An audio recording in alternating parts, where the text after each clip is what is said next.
All right, everybody, welcome back to another episode of Relaxed and Fast. Thank you guys for tuning in, whatever platform you might be tuning in on.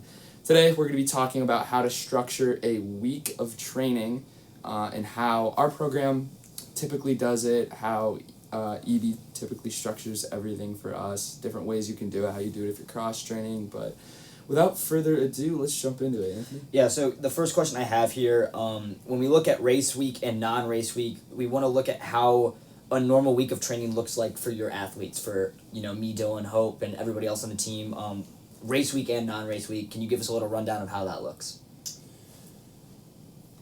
So Monday is speed day, Tuesday is workout, Wednesday is medium long run. If we're racing, Thursday is lighter workout, Friday is pre-meet, Saturday is race. Everything starts with long run on Sunday. Mm. If we are not racing, then Thursday becomes recovery, Friday becomes workout, Saturday becomes easy off, Sunday goes to long run. And so Sunday long run is fairly self-explanatory. We'll eventually do an entire podcast on just the long run in and of itself, how we use those, how we build that up, so on and so forth. Because that is probably one of the most important things that we do all week. I think it's one of the places that our athletes see the biggest gains and kind of make the big jumps is from the long runs and the efforts that we do on Sunday. Monday is our speed development day. And so most people are supposed to get their longer run in the morning on their own. Mm-hmm. And what I have found is that when we have groups that are doing really well or individuals that are doing really well, that is very team driven, and those runs happen in groups, as a group, Monday mornings on your own without me being there or coach being present. Monday afternoon, we will do speed development. So we have a couple different warm-ups that we do. We do our dynamic warm-up on Monday. We do a couple of walking and posture drills. We do a lot of that barefoot. And then we will put our spikes on, do some strides. We'll run some wickets, so baby hurdles spaced different distances apart. It's all based on your stride length, trying to get a bigger stride length. It's all about learning to push to get to the next hurdle rather than reaching to get to the next hurdle. So as people are running through, I'm kind of watching to see what they're doing with their stride and trying to make and give suggestions and corrections. After the wickets, we'll move into 30-meter flies. And we use the free lap system, so we have the chips, and we have little cones that measure everything. Explain how those work a little bit more. How those work, like what the chips do. Yeah, so the chips just have a sensor in them, and when you go through the cone, it records the start, and you can set the cones to start, lap, or finish. And so we typically will just do the 30-meter segment. Some of the sprint coaches will do 10-meter segments to see how those are going, and there's some more science behind that I don't know that we need to get a ton into. And those are all customized. We all have our own accounts. It tracks it. It's all data that collects, and we have our individual names. Which is cool. You can continually track it, and it stores it. It's not just something we throw away. Yeah, and there's a lot more that we can do with it that we don't. Just being completely honest, there's a lot of sprints programs that have leaderboards and all that kind of stuff, and it's just you can export everything through Excel and go in and manipulate the data and change it all up. But so we will do 30-meter flies, and then we move into plyometrics, and this can start to become a little bit individualized. All of it is individualized in some way, shape, or form. The amount of wickets that you're going to do, the amount of flies that you're going to do can change from person to person, and where they're at in the season, or where we are as a group in the season is kind of where I start to assign, and when we come back from breaks as opposed to mid-season and all that kind of stuff. And so we'll move into plyometrics. So hurdle hops, bound for height, bound for distance, box jumps, stadium jumps, jump rope, and then med ball throws, and so it's all super fast, explosive. We're working on the neuromuscular system. We're working on trying to become as efficient as possible. We're trying to recruit more nerve fibers to go into the muscles. All of these different things, and you can usually, it's a ton of rest between everything, but the intensity is just so much higher than anything else that we do. And then after we're done with that, then you're supposed to get in your shorter effort of the day, and so hopefully you only have another 30 or so minutes to get in of running or biking or boosting or elliptical or whatever it happens to be. And then we have a core session when we come back, and so the core session is, we usually have about 16 different exercises. I've been really bad about taking the playlist out lately, but we have a playlist that plays music, and every minute the song changes, and you change stations, and it has everything from kettlebell exercises to planks to med ball exercises, physio ball exercises, speed ladder drills. We don't throw as much plyometric stuff in there anymore just because we already are doing that prior to. And so that, and then we have, your correctives and rolling and crawling, and so there's some basic stuff that one of our physios has suggested, just basic motor patterning, that kind of helps out. So crawling, what is crawling? Like, what is that? Crawling like a baby on all fours. What's the benefits? Yeah. So first off, the most basic movement that everybody needs to learn is how to breathe, in doing belly breathing and using your diaphragm rather than breathing from your chest, using your tummy. And so we have them lay with hand on your tummy, hand on your chest, and you're trying to just move your stomach. The hand on your stomach and not move the hand that's on your chest. And so you do that for 1, 2, 4, 5 minutes. Then we move to rolling. And so we are trying to just roll from our backs to our stomachs, just using our arms, roll from our backs to our stomachs, or our stomachs to our backs, just using our legs. And so thinking back to a baby, that is how they start to learn to move in space.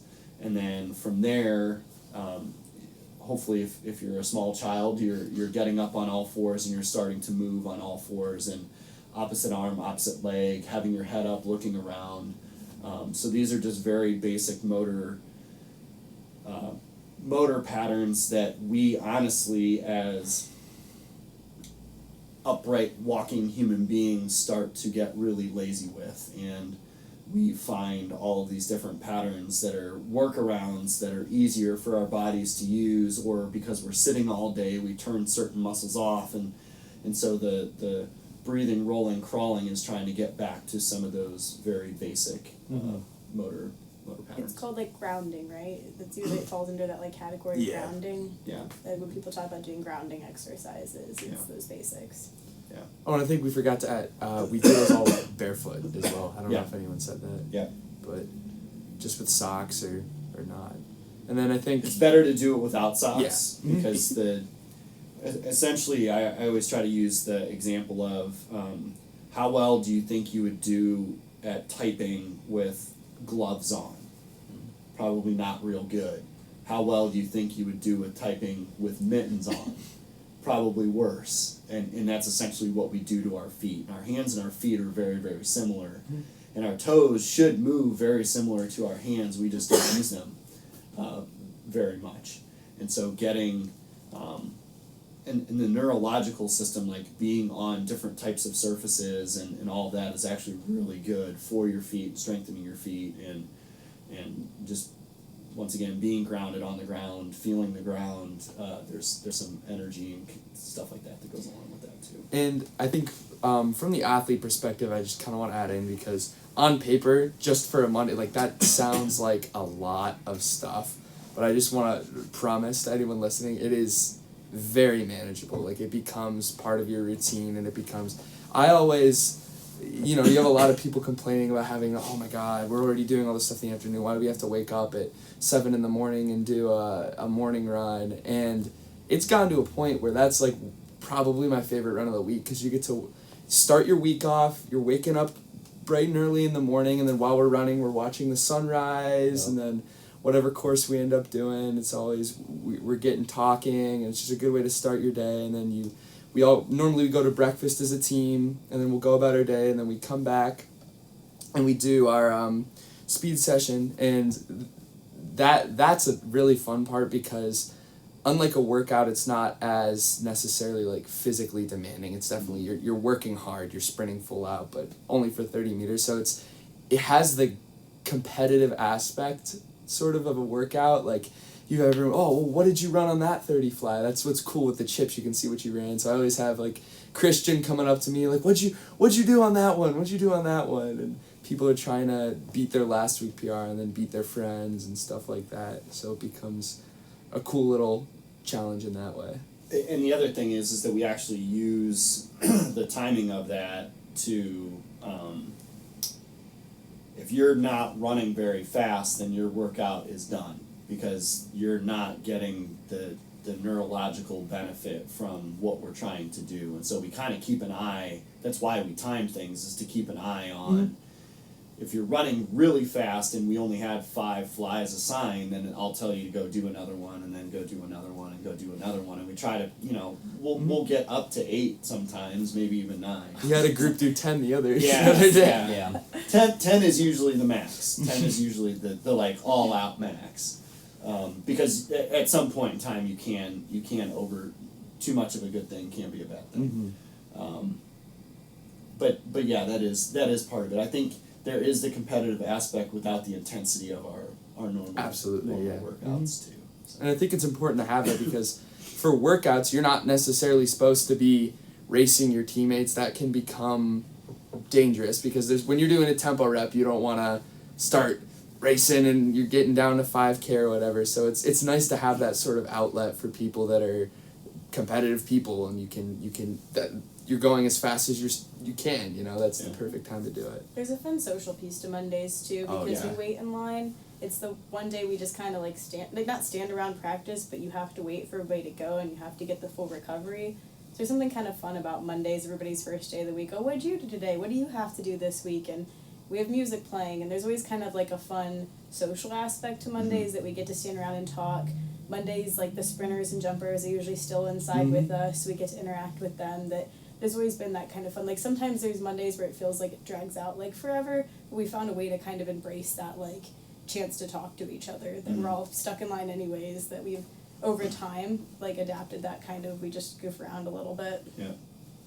And I think like when I came here, there was definitely a lot of, you get to the point where you do your second run and then you get to your course circuit and everyone's just kind of like, you'll do a couple, like schlep around and do a couple bad core reps and then you go and get dinner. But I think as I've grown as an athlete and as a person and quote unquote matured a little bit more, that has, the importance of that stuff and doing every piece of that has revealed itself to me. And now it's kind of been it's a group thing. Like she just said, we end up it ends up being a good time. I always talk about like most times after practice we have a group and we go to KOTs, knees over toes on the wall. It's just like another stretching circuit or correctives type thing, and then we'll go over to the sand pit and like you were saying, you walk around in different surfaces, different terrains. It's very good for your ankles. So we always have a big group doing that, and it becomes a big team culture thing when you're doing everything as a group and you're moving as a pack. So Tuesdays, Mondays is also our steeple day. So once we get into the winter time, we actually start moving into doing some steeple drills and having some people do that. So that is another piece to Mondays. It's a smaller group of people that do that, but the steeplechasers do start to do some hurdle work even as early as January or December. very minimal. Like, what's the like, extra step to make like hurdle drills, steeple drills? Like, what's just a little bit different about steeple? When you're in high school, you only know 400 hurdles. Yeah, 300 hurdles. Oh, sorry. Yes. It's just pretty basic stuff. So we do some hurdle walkovers and some wall work where they're just doing trail leg work and some walk ups, practicing lead leg and driving the knee and the foot in over the hurdle, and then we'll start with some very basic lead leg exercises where they're getting comfortable going over with their lead leg and then doing trail leg and getting comfortable going over with both trail legs. I always want to try, because I'm usually starting with somebody who's never done it before, and so I want to try to teach them to hurdle with both legs, because it's just easier to do if you start from the beginning. And then we'll work over going over 2 to 3 hurdles at a time, and then we'll try to work into maybe running a lap or two with a couple hurdles spaced out, and then we start to get into doing some jumping into the sand pits for practicing the water jumps. Just like simulate like water jumps. Yeah. So for steeple, you jump up on the barrier for the water jump. Right. So you hurdle the other 4, Yeah. and then your water barrier, you jump up on it, and then you jump out as far as you can to Yep. the water. So they start simulating that into the sand Yeah. pit indoors in the middle of the winter. Yep. And then I think that helps a ton. I always feel like our crew, the first steeple of the year, goes a lot smoother than others that I've seen. So I always feel pretty good about And that. realistically, coming into college, very few like Ohio doesn't. I know like New York steeples in high school, Yeah. but like most of the kids coming in don't know how. So it is Right. normal. Like they have to learn how to steeple. That's part of the process. Yep. And then Tuesdays is our workout day, and so the goal of Tuesday is to get another morning run in on your own. The newbies, the freshmen, sophomores might still be on the bike, but the goal is to try to get something in and build the aerobic capacity through doing a little bit more work in the morning. And then Tuesday is our main session of the week. It's going to be our hardest session of the week. It can be anything from, during cross country, a continuous tempo run, or, we've done up to, I think, 11 or 12 times a mile at marathon pace. And then it can be down to yesterday, the mid-distance group did 500, 300, 3 150s, 300, 500. And tempos on the front and the back. And so it can be anything in between as well. We had all sorts of different groups going yesterday, but yesterday was a pretty race-specific day for us because we're 10 days out from All Ohio, so trying to get everybody ready to go for the All Ohio Championships. And so any time that we get 10 days out from a big competition, we'll do a really big race simulation. But honestly, Why is that? Why 10 days?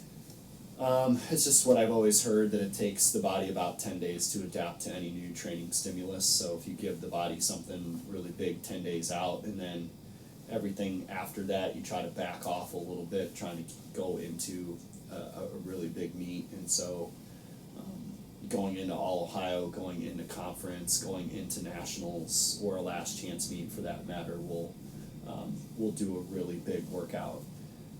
At this time of year, it gets a lot tougher though, because we're trying to get ready for conference, and we don't get a ton of we don't have that many workouts left. Is really what it comes down to. We don't have a ton of Tuesdays left, and so there's a certain amount of work that we need to get in, and a certain amount of work at certain paces that we need to get in order to be able to race at those paces later on. And so we're trying to squeeze some of that stuff in. And while racing too, because we race every weekend as well. And so sometimes we don't race as well at this time of year as we would necessarily want or like to, but I think it all accumulates to racing well at conference and getting ready to run really well at conference. And then all of our hard workout days, so our Tuesdays and Thursdays, or Tuesdays and Fridays, excuse me, are also our weight room days, our lifting days. And so we'll go from essentially straight after our cool down, we'll go straight into the weight room after that, and we'll spend 20 to 30 minutes in there, 5 or 6 different exercises, starting with Olympic lifts and then getting down into some of the ancillary lifts after that. And so the weight room is another really big, important piece to what we do from an injury standpoint, injury prevention standpoint, a strength building standpoint, and then just becoming faster and stronger, neuromuscular standpoint as well. And so a lot of that, the whole day can be just very, very individualized. I try to individualize the amount of volume athletes are doing during workouts. I try to individualize the amount of the paces that each of them are doing, and then we try to individualize as much as we can what they're doing in the weight room as well. And so we have an app that we use that different people will have different workouts based on who they are and what part of the season they're in and what they're getting ready for, and all those types of things too. So. And I think a quick question I want to ask really quick is, normally at one point in everyone's collegiate career, you're gonna have, we always practice at 3 p.m. and at some point you're gonna have a class that ends up falling at 3 p.m. most of the time. So in that situation, what do you do if you have a class that falls during practice time? The beauty of our sport is that you can run at a different time. Mm-hmm. And so we've had all sorts of different athletes that Hope shows up a little bit later this semester, and so we've pushed practice from 3 to 3:30 so that she can come and be with the team. We did the same thing with Alyssa a couple years ago, and so there's been semesters where some of the guys had night classes, so they started at 2:45 because everybody got out of their classes early, and then the girls would start at 3:30. And so we try to adjust and get as many people as we can at practice all at the same time. But currently Amy can't come to practice on Tuesday afternoon, so she meets with Coach Elgren in the mornings and gets her workouts done in the mornings. Mm-hmm. We've had other athletes that have done that as well, and so trying to individualize in that sense too.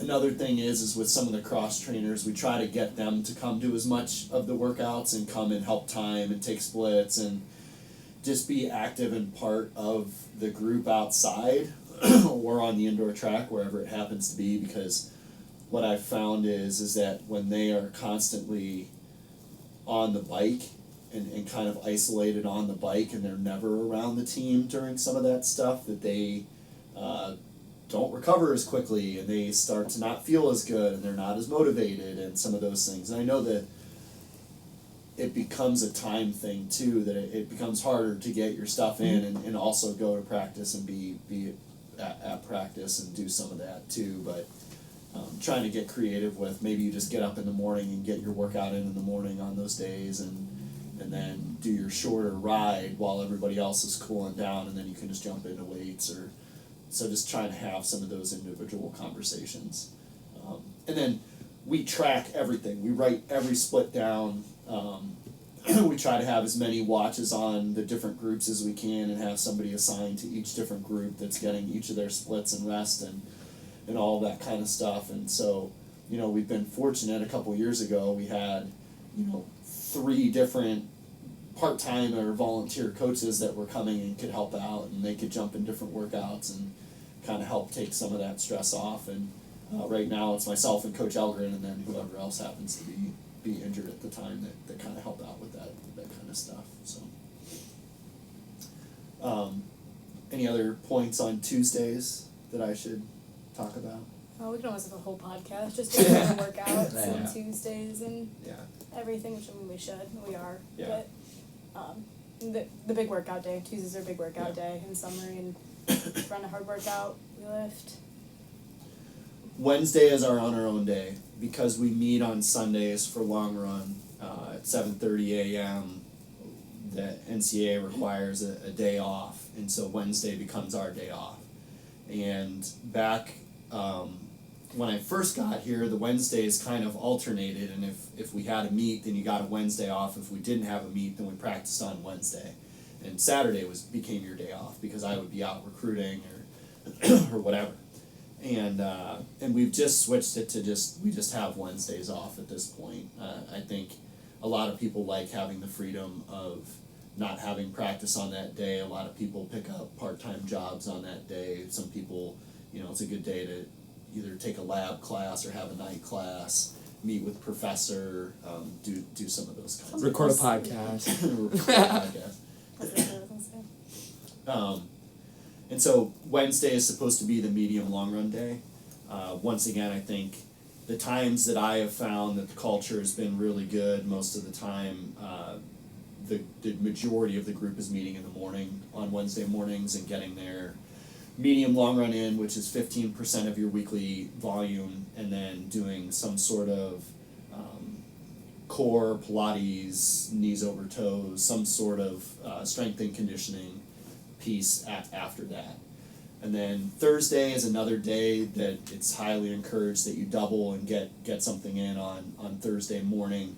And then we come back Thursday afternoon, and that's going to be a lighter workout day. We've gone through different phases where we've done progression runs, I call them rhythm runs, with 200s afterwards. And we've kind of gone into a phase now where we do a lot more tempo and broken tempo stuff on Thursdays. It does start to become a little bit harder to fit some of those pieces in, and I feel like the strength that we get from doing that. And so we'll start with 30 minutes of continuous tempo, go to 2 by 15 minutes, and then tomorrow we're going to break it down to 15, 10, 5. So starting to go into smaller pieces, but keep that 30-minute total of time in there. And then we always play around with the number of 200s that we'll do after it as well. And then we go into the weight room after that. When you say 200s, like, are those all-out 200s, are those 10K pace 200s? Like, Yeah. what do you do with the 200? That means different things to a lot of Yeah, people. so we try to finish any workout with something fast. And so the 200s that we'll do after tempo runs are supposed to be probably faster than mile pace, closer to 800 pace, but not quite 400 pace. If you're feeling really good and you want to open it up the last one, I'm usually okay with that, but as long as you're feeling good for Saturday. So the whole purpose of it is to kind of touch on a bunch of different energy systems during the time that we're out there on Thursdays, and then run really fast at the end to just kind of sharpen up a little bit to get ready to go for Saturday. And from like a step back perspective, you said toying with something fast at the end of a workout. It's the concept of overall the day is like a race where you try to finish fast at the end. So when you take a step back, it's that idea of finishing fast at the end of a race, right? Yep, absolutely. Teaching the body to run fast while you're tired is ultimately the goal of doing 200s, 150s, whatever it happens to be at the end. And that's like the order is important. That's Yeah. why you do it last, not first. We could run the 200s a lot faster, probably too fast. Yeah. If we did it first, but it's Yeah. why you do it last. There's a Yeah. reason to it. 100%. That is a really good point. Friday is becomes our pre-meet day. You're supposed to run as early in the day as you can. That is a recovery piece to me, because if you run at 7:30 a.m., that gives you over a 24-hour period before you have to race again. And so we'll do anywhere from 25 to 35-minute run, and then do 4 to 6 times 100-meter strides. Once again, neuromuscular system, turning that part of your system on, and then doing a handful of med ball throws afterwards. So once again, just touching on that neuromuscular system and doing that. And then later in the afternoon, we'll meet for our pre-meet meeting. During cross, I've made the mistake of creating PowerPoints, and now it's kind of the expectation. But we'll do a meeting and pass out packets. I do individualized race packets with goal times and splits on them, and then I handwrite a little note on each of them. And then if we're not racing, Friday becomes a more significant workout day. And so typically we'll try to do something shorter and faster on Tuesday, and then Friday becomes like long continuous tempo or marathon pace type effort, and then race day. Which is more normal in cross. We see that more often in Yeah. cross. Sometimes it happens in track, but it's usually rare, and it's usually because a meet gets canceled or something works out that we can't go to meet. Like, that doesn't happen very often, or a group isn't racing. Sometimes they'll have their own workout. Yeah. But it's not very often. Like we talk about in the racing one for track, it's more typical in cross country for a big Friday workout. Yeah, it's really rare that we don't race during track season, but during cross, yeah, we'll have a week or two between races that we'll get in some pretty good work and do that. And then Saturday is race day.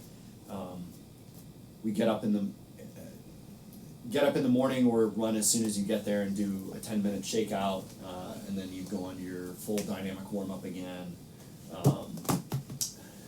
and then run your races, and then Sunday we start back over again with long run. Now, if we race Friday, how does that change? Or if we race Friday, Saturday? Yeah, that's a good point. So if we race on Friday, then we kind of follow the Friday workout plan, where Thursday becomes a recovery, or Thursday would become pre-meet. So we would go Tuesday workout, Wednesday medium long, Thursday pre-meet, Friday race. And then if we're only racing on Friday, then Saturday just becomes a recovery run, and then we go long run on Sunday. But if we race Friday and Saturday, then you just go through and race both days, and then long run on Sunday. And that's pretty normal in indoor track. We end up having a pretty good amount of weeks in a row where we were running on Friday and Saturday both. So I got two questions, I guess. So then for the cross trainers, just kind of going back and clarifying that if they're not racing, their workouts are usually that Friday, Tuesday, right? Friday. And Yeah, that's Tuesday, Friday. how they structure, and then the goal of that kind of is they get a down day Saturday, because then the long run's important. So the goals, if we're not racing Saturday, to try to have that easy run, so you have workout down, long run down, workout. Yeah. And so how we kind of structure things for the cross trainers, once again, a lot of that is very individualized. If you're on the bike, you're going to be spending a lot of time on the bike, and we've kind of been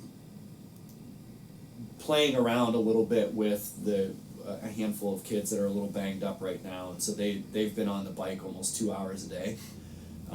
And then their long run has gotten up to 3 hours, which is the most that we've ever done by a fairly significant amount. And Dylan, you're one of those. nice for him. yeah, you are a little bit of a guinea pig. In a little bit, because we had some athletes a couple years ago who were doing something similar just kind of organically, and they seemed to race better off of that than what we had been doing. And so we've kind of reverted back to this needs to become the new norm, the new standard, instead of having the standard be a little bit lower. But the bike workouts become very, very long. You need to be on the bike to get the same benefit that you do from running. It's just not as much pounding, all that kind of stuff. And so the bike, we just have to spend more time to get the same cardiovascular. I know benefit. the rule of thumb they normally say, I think 1.5 times. I think it's honestly, I think it's more. I think it's You think? more. Okay. I've seen one. I've always heard 2. 3. Yeah. Divided by 3. Yeah, 3 to 4 times Yeah, for the 3 to bike 1. to run. Really? That's what Yeah. I've always heard is 3. Was it? I saw one. I think swimming is. Okay. Yeah. Because once again, Yeah. swimming you can spend a lot of time in the water, and they'll spend like 2 to 3 hours in the morning, and then 2 to 3 hours in the afternoon, just because of the buoyancy of the water and not the pounding, less pounding, and all that kind of stuff. Running is the one we can get away with doing a lot less than a lot of the other. The elite level cyclists will ride 6+ hours a day. Jesus Christ. And that is their day every single day. But anyway, so if you are on the elliptical, so the phases kind of go, we have a series of pool workouts that you can use if you're in the pool that mimic what we're trying to do within our season. And there's an a la carte menu that you can kind of pick and choose from. So if the 3-week plan that we have written out has that you're supposed to be doing a 5K workout, but you're a 1,500 person and we're trying to get you back ready to race, then we have an a la carte 1,500 workout that you can plug in. And same with tempo work. Like if you have a progression run or whatever, and then long runs, we have all of that stuff for swimming. The bike workouts become way longer versions of what we're doing on the track. The elliptical starts to become, it's and a lot of it's just time based. So we essentially just do fartlicks on the bike and elliptical, and a little bit in the pool too. But on the elliptical, it starts to become way closer to what we do running, and then we also have the anti-gravity treadmill, and I can almost just mimic what you're doing running wise, but then we also have to change the paces based on the body weight percentage that you're working at. What's an anti-gravity treadmill?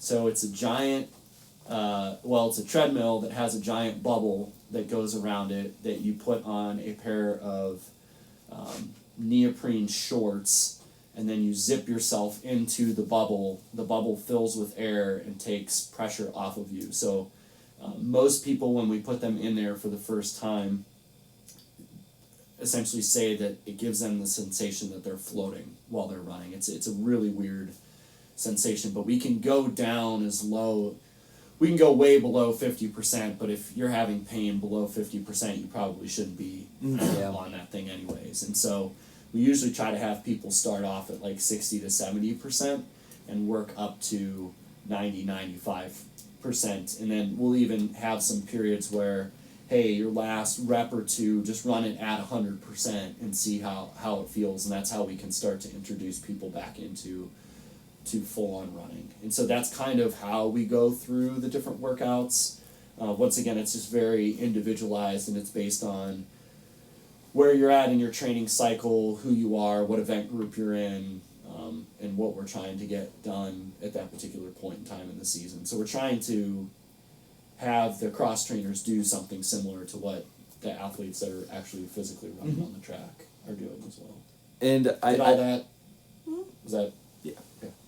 And I think, like Coach mentioned, the bike workouts are, it's a lot of work. It ends up evening out. Like afterwards, you'll feel about the same as a running workout. But Hope made a joke when I first started biking here during this injury. I got off my first bike workout ever. I had barely biked before. I'd maybe done like an hour and a half for my longest run, easy, or for my longest bike ride, and I got off and I could barely walk. I was like, that was legitimately probably the hardest thing I've ever done in my life. Like, and she was like, well, there you go. She was like, this is your incentive. Don't, make sure you're following the proper like protocol and stuff, and don't get injured. And she was like, I think we should have everyone do a bike workout when they first get here, just so they know what to try to avoid when they're going through their training, because you get used to it. Like every time I've done one now, it's gotten a little easier, a little bit more manageable.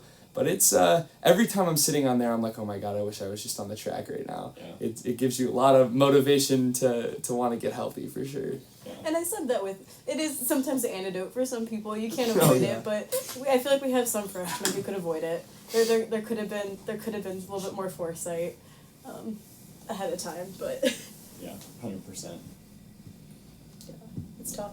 So the next question I have written down here is actually, you answered our second question. We were going to talk about how workout days look like. I think we covered that a lot. We went into a lot of depth, and I can guarantee you we'll have a whole another episode probably just about our workouts and our races and whatnot, because there's a lot more detail we could probably go into. But the next thing is for someone trying to structure a week all on their own, all by themselves, like, what are the foundations that they should base their plans on? I think the first and foremost, you need to figure out how many workouts a week can you handle. So I also coach a couple of adult runners on the side, and so that's always the first thing that I have to ask them is like, A, what are your time constraints, and B, what are you trying to get out of this, and then how much do you think you can handle? Because a long run and 2 workouts a week is a lot.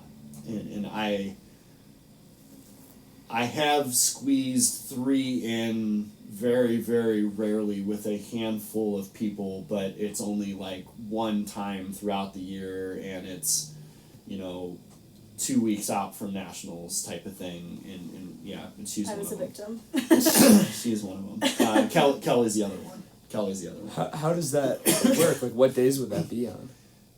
Tuesday, Thursday, Saturday. And we usually do like a VO2 effort, a speed endurance effort, and then a tempo effort, and we usually do them in that order. So it's a long week. It's a long week. So usually trying to figure that out, and then the other thing is figuring out when do you have time, and when is most appropriate to do your long run. And then the other day is you need at least a day or two between long run and workout, or workout and long run. And so if you're doing one workout a week, either Tuesday or Wednesday usually becomes a good day to do that. And then how are you going to structure your recovery days? And so I also like to have a medium long run in there someplace too, and that's why I usually go Tuesday workout, Wednesday medium long run, and then that gives them a couple days to recover to do the long run on the weekend. And so if they can do that Saturday, then you get a little bit easier day. Sunday, Monday, workout Tuesday, those types of things. But if they can handle the 2 workouts, then it's usually Tuesday, Thursday, or Tuesday, Friday. Mm-hmm.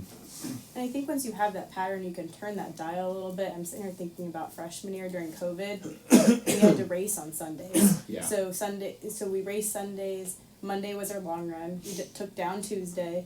We did workout Wednesday. We took down Thursday. We did workout Friday as needed. Yeah. And then Saturday was our pre-meet, and then we had races on Sunday. So Yeah. is that same pattern? And then we just the shifted weeks it? where we went from a Sunday into a Saturday race, which happened a couple of times, we would do long run Monday, workout Wednesday, race on Saturday.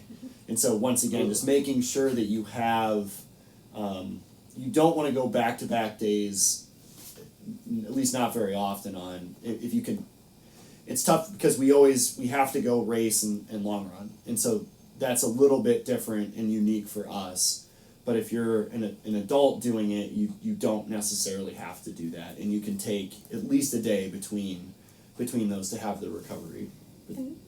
It's like those once a year things, but like there is the once a year I race on a Sunday. At Bucknell it used to be that I'd race Saturday, Sunday, and then to keep us on schedule, because it's a rare thing, I long run after I race on Sundays. Yeah. So we go out and we do a really long cool down, which I think a lot of programs not a lot of programs, but different programs use that like differently, that they have extended cool downs, and like you hear all those different things, but we just get up and we do it Sunday morning and get it over with. But it just another way it can shift a little bit. I also am a big believer that the long run should be continuous. Like, you should start and you shouldn't stop until you get done, because of the amount of time that your cardiovascular system is having to work. And that is part of the adaptation that we're going for. It's part of the adaptation that we're going for from a fueling standpoint, from a cardiovascular standpoint, from all of it. So I don't like to divide out and have, rest between, and because there is rest. You go and you do a warm-up, and then you do your strides, and then you race, and then you take 15 to 20 to 30 minutes to change, and then head back out on your long run afterwards. It's not you're not getting the same types of benefits, but it's the best case scenario for what we can do and how to adapt. And I think it fuels your like overall philosophy too, of like the doubling at conference and different things. Of it's tough to come back from racing Saturday to doing a full on long run at 7:30 the next morning. There is a lot of benefit to doing it though, because from a hormonal standpoint, when you race, you get a huge boost of recovery hormones. So human growth hormone and testosterone and all of these other things flood your system to try to repair your body and all of that stuff. And then you go to sleep and you get another boost from it, and then you wake up the next morning. So there are times where people will go out on, especially during cross-country season, they'll hammer their long run the day after a race, and they're like, man, I felt really good on this long run. And then on Monday they're like, Coach, I feel like dog water, as Hope would always say. and a lot of that is because you have that crash from the lack of all the Yeah. hormones and stuff, and so that can be part of it too. And the next thing I had was I feel like this is a really unique training plan and program here. Unique to the school, unique to the coach, obviously. And we had a question of like, what lessons from your career in both running and coaching have helped you pinpoint this type of training philosophy in this specific training? Yeah, I think that the pattern. I think the pattern is pretty tried and true. I think there's a lot of programs that kind of use long run Sunday, Tuesday workout, Yeah. Thursday workout, race Saturday type of thing. There's Wichita State was one of the few that I was at that they did Saturday long runs, and then they did Monday, Wednesday workouts, which was really different. I had never been a part of a group that had done that, so I know that does exist out there. I don't know. To me, I've always done workouts on Tuesdays in high school and college, and then post collegiately. And so that's just kind of always what I felt like has worked really well. And then once again, having those days between is important. And I think the speed day is a relatively new thing for me. It's at this point I think it's been 12 plus years that I've been doing it, but I didn't do it early in my career, and it kind of evolved into when I was at Wichita State. Their sprinters did a speed development day, and I just felt like it was something that distance runners could benefit from tremendously. Yeah. And so we've tried to figure out a way to kind of make that fit and work, and that's why that Monday morning group run is so important. And getting that run in the morning is so important, because the other part of it is that you spend the whole time on the speed development piece trying to build up good neural patterns, and then if you go outside and you just get a ton of junky miles in, then it kind of negates a little bit of what we're trying to do. And so that's why doing the shorter run in the afternoon I think is a little bit better than doing the longer run in the afternoon. Your philosophy on that's changed over the last 5 years. I don't know if you've realized it or not, but like it is interesting to see how that's like changed, and that's just probably watching us respond to speed as you've gotten to use it. But like it used to be encouraged to run after because it makes us sore and like to get that junk out. So I initially had a habit built for years that we would run afterwards, and like sometimes we would cross train, but like that was usually go out to Hastings and run afterwards. That a big thing that I remember being so scared of a freshman is running too soon to speed. That is an important part of running in the morning, of you need to run far enough in the morning, that like that was a huge no-no. And like Hastings and Mo had me terrified of Coach if he found out I ran at 1 o'clock accidentally. So like if we were going to do it in the morning, we had to be done by 10 o'clock, or you ran it later to shake out. So we've kind of shifted more towards that like before, but that is a big piece of it. I remember being a freshman being like terrified that I was going to run too late in the day before speed, but that is like you don't want. Yeah. It's a So window time. so it's there is just like you want to take recovery between, workouts and races, that you still want to have that recovery between, your morning run and your afternoon run. And if you start to butt those things up too close together, you're not getting the same types of benefits and recovery from it. Mm-hmm. And at that point, if you're running at 1 and you're running at 3, you might as well just do it all at 3. You just run the hour and a half at 3 o'clock. At that point, it doesn't. So that's kind of a. Mm-hmm. There's some It's science. not really a double at that point. And I think there is, like There's some science behind that. it's worth it to mention that like during a down week, normally we don't double. We'll just do all of our stuff in the afternoons. So speed day, just go maybe a little longer than you normally would for that afternoon run, and wake up a little later in the morning. And again, we could go into a whole other episode about that kind Specifically of stuff. about that, yeah. But, Up weeks and downs. Well, we talked about that was it last week, that when I hit my highest mileage, I was running 7-8 miles on Mondays all at one time, that to double off of that was going to be a little bit too much for me, like at max capacity running wise, but like I was doing 8 miles or something I'd never done before until like senior year at a point. On Monday mornings was a lot, but like my long runs were up to 13. I hit 14 once like my senior year. That it was within proportion, but it again, that's when it gets a little bit more customizable and figuring it out. Yeah. But And honestly, I would prefer everybody to run Monday morning and get their full run in or get their majority of their longer portion in, and then the back end is supposed to just be like almost the morning run becomes the afternoon run, the shorter recovery easy run in the afternoon. It also just like helps with doubling in races too. You guys talked about that on the Why We Race So Often episode. It just helps doubling too with races. It's that strength build as well. But if we want to, are we ready for rapid fire questions? Yeah. Yeah. Always. Okay. So Always. I didn't write these three. Dylan did. Dylan wrote them. Yeah, He you're said welcome. I was in the ice bath like I don't know like. What do you mean you're welcome? I was in the ice bath like an hour ago, and Dylan was in there talking to me. He's like, "Oh yeah, these rapid fire questions are really Your good." heat. So. Your heat. I don't have an answer for any of them. It's gonna be interesting. I'm just kind of going off feel here, but Coach, we'll start with you and then we'll go around the horn. Obviously, if you could switch lives with any fictional character, who would it be? Oh jeez. Quentin Cassidy just popped into my mind because I just did The book review? Once a Runner Yeah. book review. That would be kind of cool. The other one that came to mind was The Great Gatsby. Like I don't know. That's seemed like- interesting. That's That's was interesting. when I read it. I was just like, wow, that's something that. That's Because I was That's trying to actually think of like interesting. unique characters. I didn't think. I don't know that I would want to be Kind him. of Yeah. alarming. I'm kind of alarmed. Yeah. It was just some, That's as I really said, I was trying to interesting. think of unique characters, and that was one that popped in. I didn't say I would necessarily want to do that, but Ugh. Hope's face right now is so. I don't I'm know what judging a little fictional characters. Like I don't know, Batman, Bruce Wayne. I'd want to be Bruce Bruce Wayne. Wayne. That's a Yeah, good yeah, one. yeah. That's a good one. I'm trying to think of like a superhero or something, because like right now I'm reading the new Hunger Games book and I'm like, ooh, Katniss is so cool. I'm like, I don't want to be Katniss. I don't want to It'd be be that. terrible. Like, Terrible as yeah. hell. But like that's like you said, just the first character that like comes into mind because it's an interesting character, but I don't want to be that character.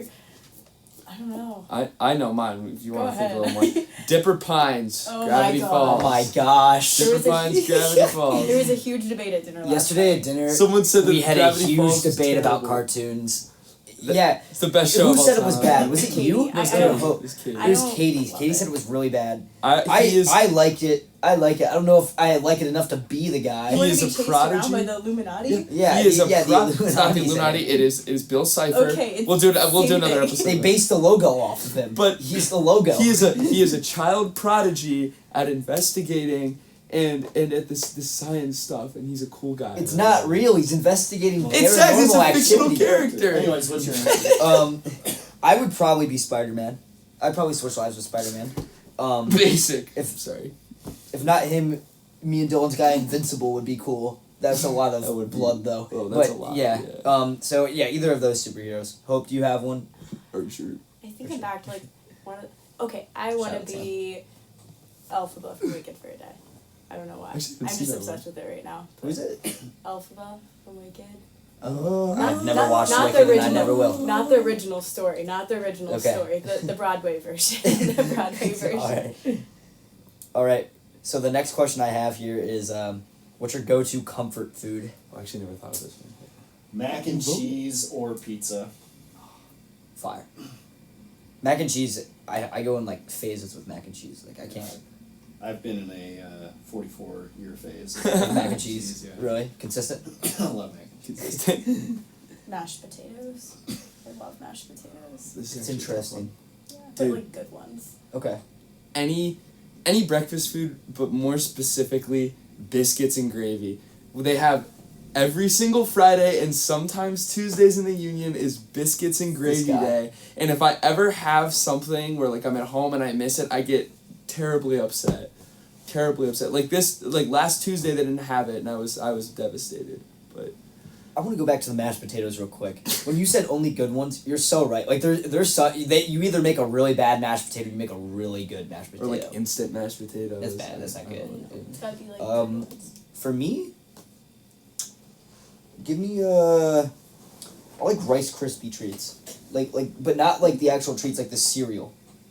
Like Oh, just Cocoa Rice Rice Krispies. Yeah, like Cocoa Rice Krispies. Oh, you mean the Cocoa Cocoa Crisps? Puffs. Yeah, The- no, the What Cocoa are Rice those? Krispies. The Rice Flintstones ones. I don't No, know what not are the they called? Flintstones ones. The chocolate Rice Cocoa- Krispies. Chocolate Rice Krispies. Yes, they are a thing. Snap, crackle, pop. Yes, Snap Crackle Pop. Do I have to hold Don't, up? you're good. They were so good. Try them. Don't. Okay. Yeah. Get yourself a bowl. I will. All right. What's your guilty pleasure song or artist?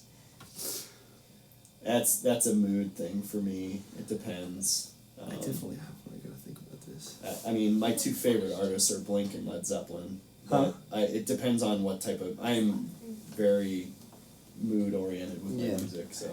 I put my phone back. When I think of context of running, my like offhand one that everybody's always like, "What is Gas Pedal?" But the Justin Bieber version. That is my like song that I love to put on, and people are like, "What?" But Guilty pleasure. I would say dude. for running, probably Block Party. The artist Block Party. Interesting. They just have really up-tempo beats. I'm trying to think who mine is. I gotta. What do Yeah. you have? What do you have on this? Wrote the one? I'm question researching. down. Yeah, I we never wrote the did questions. research on it. It I doesn't never- have answers. I have too many. Ross, My you do music that every taste. week. Okay, I do that with some of them, not all of them though. Okay, I have mine, so we're gonna skip over. Yeah, you It- give me a second. If Sam listens to this part, he's going to laugh in my face because he also listens to her. Sabrina Carpenter is so underrated, and he put me onto her while we were in the okay. boost one day. We were running, and he was playing it, and I was like, "Oh, this is really good." So now I kind of listen to her sometimes, and he's gonna listen to this now and make fun of me probably, and I might get a text from him being like, Sabrina Carpenter. Here's my thing. I don't think I'm guilty of. I'm not guilty for anything that I listen to. Like I love all the stuff I listen to, you know. But I'm gonna say Charlie XCX. Okay. I What? Wait a I minute. What was the rocking- question? yeah. It's like, What's your guilty pleasure song? Oh, I didn't. I slash completely artist? heard you Slash say- artist. Probably Katy Perry. I heard a completely different. I heard a completely different question. Katy Perry, that's a good one. Katy Perry's like, what happened to Katy Perry? We can do I haven't another heard from episode her in a about that while. one. I haven't heard. Okay, yeah. Anyways, thank you guys for listening to this episode of Relax and Fast. We hope you guys learned something new about specifically our program and, you know, everything. I hope you guys enjoyed those rapid fire questions because 3 questions and that was a lot right there. But Best part of the episode. yeah. If you're listening on YouTube, make sure to like and subscribe, leave a comment, and give us some support on any app you're listening on. 5 stars on Spotify. I think there's a star system on Amazon Prime Music too. So if you want to give us 5 stars on there too, that would be greatly appreciated. Follow us on Instagram, relaxandfast.pod. And check out Goose on Strava. That dude runs a lot. I think he's up to like 30 miles a week. So check him out for sure too. And we will see you guys And in the next episode. If you're still listening, leave like a comment on Spotify. I wanna That's see- true. Yeah, we never haven't get gotten a lot of Yeah. Spotify comments. That would be great. We got Dylan commented on Spotify. Oh yeah. Oh yeah. But thank you guys for listening, and we'll see you in the next one.